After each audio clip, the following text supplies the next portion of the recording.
So what's up mga idols, for today's video, another day, another vlog, o syempre another mino na punta sa ato ang breakfast buffet. So sa pa ito gipaabot, let's go, mag breakfast buffet na ta. So unang-una no, syempre sagang salamat Lord sa grasya ug mayong adlaw nga gihatag namo karong adlaw.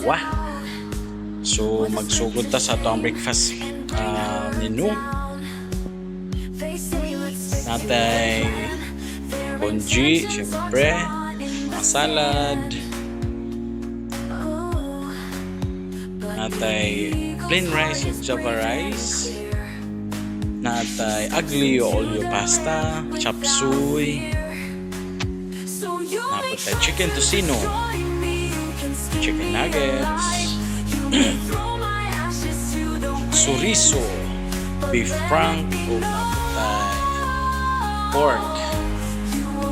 Sa katong gustong magpabuok og breakfast buffet no, sa gustong mag-avail, bisitahan lang diri sa Purok Uno, Daudaw is ang All Shores Resort.